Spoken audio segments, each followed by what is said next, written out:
months ago, I had zero cycling experience. This summer, I bicycled from San Francisco to Cincinnati. I had very little public speaking experience, but this summer I spoke at local churches, charities, and universities across the country. I was never a spokesman, but this summer I was sponsored by Coca-Cola.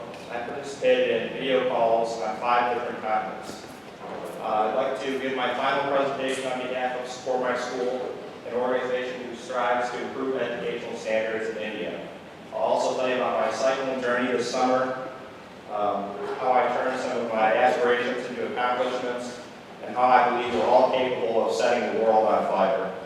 Of course, I don't mean literally, but as St. Ignatius once said, go forth and set the world on fire.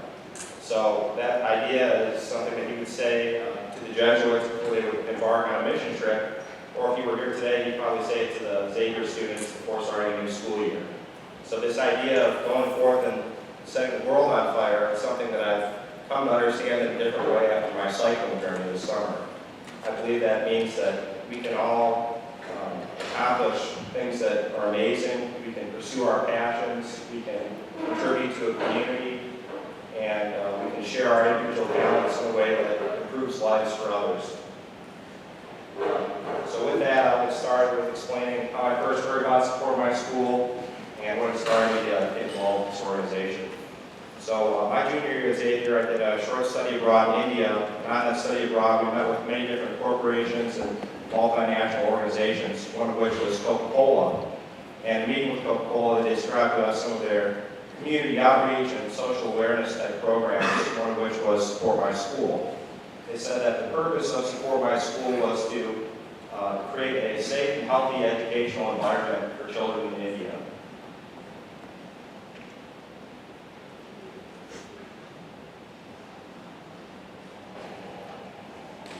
They also went on to describe 3 main objectives in the campaign and how these objectives were critical to achieving the purpose. The first objective was to spread awareness of the campaign, and that was the main goal of my cycling journey this summer. So I would speak with different universities, charities, and churches across the country, describing current conditions in India, and then talking about how Support My School works to improve those conditions. So identifying shortages. For example, 50% of schools in India do not have bathrooms for women. And so as you can imagine, that's a huge cause for dropout rates. So it's critical that we identify these issues before we ever attempt to solve them. And so I went around talking about current conditions and then how Support My School is working to improve those conditions. The next objective is to fundraise and take action. So there's over 50 organizations that have supported this campaign. They've raised over $140 million in India. They've worked to improve over 270 schools. And it's really been a fantastic campaign with everyone getting involved.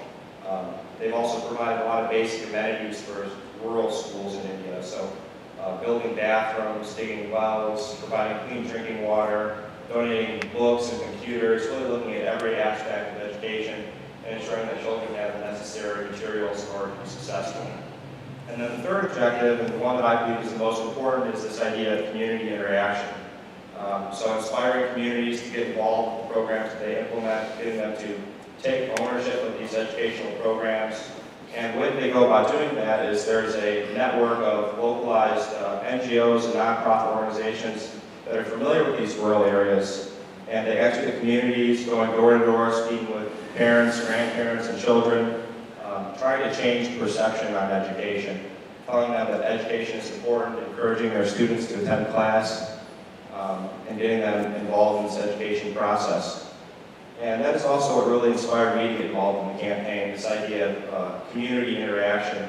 I thought about the community that I was raised in with my parents, my family, my friends, my church, my school, and all the opportunities that I've had as a result of that positive environment. And I thought that if children in India had access to a similar supportive educational environment, they would also have the opportunity to be successful. So I was really excited to get involved, and when I returned to the United States, I reached out to a contact that I made at Coca-Cola. I said, I'd like to get involved in the campaign. What can I do for Support My School? And he explained to me that Support My School was founded in 2011, and that they had been predominantly active in India to this point, and frankly hadn't done much in the United States. So he said that he was glad that I was interested, but was curious if I had any ideas of how I'd like to get involved. So I saw this as a great opportunity, and that night I wrote a proposal to Coca-Cola of how I would organize an awareness tour across the country. I would stop in 50 major cities along the way and deliver informational presentations on behalf of Support My School, explaining their purpose and a little bit about what they've accomplished thus far, some of their goals moving forward. I would also travel by bicycle. So when I submitted this proposal, I had only had contact once in person, emailed a few times back and forth, and I really wasn't sure what his reply would be. I wasn't sure if he would say, "That's a crazy idea," or, "Don't do that, it's ridiculous." But I'll never forget when I found out that Coca-Cola was going to sponsor me. I was upstairs in the fifth grade training room. It was really quiet in there. I was studying, checking my emails and whatnot, and I got a message from Coke saying that they were going to sponsor me. They had a budget lined up, and we were going to move forward with my idea. And I absolutely couldn't believe it. I was just overtaken with emotion. I was freaking out. I had to get out of the building until I could go in and see like I often do. So anyways, I ran outside, I snuck out the back door, and I'm jumping around, I'm shouting. People are looking over at me from the U dorm, and they have no idea what's going on. And so I want to tell my friends and family what I'm going to be doing this summer. And so I get on the phone and I call my parents and I say, "You're not going to believe this. This summer I'm going to learn how to ride a bicycle."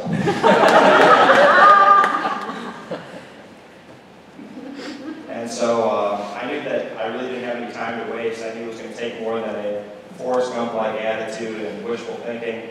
I knew that there would be a lot of preparation to prepare for this trip, and that I would really have to sacrifice and dedicate myself. I also tried to assemble some kind of network of experts with people that knew a lot about cycling, knew about this type of training. I had no experience with cycling. I never had any kind of road bike that shifted before. I didn't know anything about what roads were safe to bicycle on. So it really took a collective effort to prepare me for this journey. So I worked out with the triathlon coach at Xavier. I cycled with some fellow classmates. I worked to develop my own custom route that would go through the center of the country. So I would call local bike shops and ask if there were any routes in that area. I did all kinds of research, piecing together different routes that went through multiple states. And so I built this route, and then I worked on creating a detailed itinerary of which cities I would visit, where I would stay each night, how many miles between each city, and then emergency contacts at each location. And in between all that, I was just cycling, preparing, learning about bike maintenance, how to change my tire, how to adjust the handlebars, adjusting my seat. And it took me about 3 months to get ready for this trip. So I decided I would travel about 50 miles per day, and I would be entirely self-supported on this journey. There would be no team following me, there would be no support band, no Coca-Cola truck handing out cold beverages when I was tired. It was just me and my 70-pound bike. And just to give you an idea, your average road bike is about 12 pounds, so a bit more difficult with a 70-pound bike. So after a great deal of training, I finally embarked on this journey. I flew out to San Francisco, dipped my tire in the ocean, cycled across the Golden Gate Bridge, and got started. I went through the state of Utah, the entire state in 5 days, and into Colorado, where I experienced one of the most difficult rides of the entire journey. I went from Rangeley, Colorado to Grand Junction, and the reason this was one of the most difficult rides was because there was 75 miles of absolute nothing. There was no hotels, no restaurants, no gas stations, not even a bathroom for 75 miles. It was just pure wilderness. And so I had to get my food and water for the day and carry that with me. I stopped at a local Subway and ordered 3 sandwiches and 4 big jugs of Powerade. And I loaded up my bike, and I go to the counter to pay, and the guy goes, "Hey, don't worry about it. I see you got a long day ahead of you, a big ride. I'd like to buy you a meal and help you out." And I said, "Wow, I really appreciate that. That's very nice of you." And I told him about Support My School and the project that I was working on this summer. And he was just so excited that he could help me out and get involved with this. And I really appreciated his generosity. And so I started out on the trail, and it was about the first 40 miles were all uphill. I was climbing this mountain, and I would have to go over Douglas Pass. And I was nearing the top, and I remember the air was getting thinner, and the road was very windy as it weaved around the cliffs there. And this red truck pulls up behind me as I'm cycling, and he rolls down the window and he yells, "Come on, man, keep going. You almost got it. You're almost there. Keep going." And little things like that really motivated me. I really appreciated those things. offering me a place to stay or just yelling out words of encouragement. It was really the kindness of strangers and the collective effort with everyone being involved in this journey that really motivated me to continue on.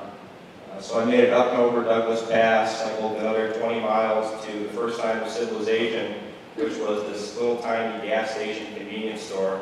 So I ate my other sandwich and had a few waters, relaxed for a minute, and then I cycled another 20 miles to Grand Junction. So it was over 94 miles in the day, a really difficult journey. Throughout the entire summer, I cycled over 2,500 miles. I cycled over 9 mountains in the Rockies. I conducted 50 online international calls with different students throughout the world. And I also spoke at many prestigious universities. I spoke at Stanford, BYU, UC Boulder. I spoke with the Jayhawks and then the Mizzou Tigers. And it was all to spread awareness to support my school. But this journey was never about my personal accomplishments. It was about our cooperative effort and our collective improvements. There were a lot of people that were involved in this campaign, and every little effort meant a lot to improving and gaining strength with what we were trying to do. Whether it was donating to support my school or just rolling down the window and shouting out some words of encouragement, every little bit made a great impact. So I believe that we're all capable of setting the world on fire, and you don't have to cycle across the country in order to make a difference. Thank you.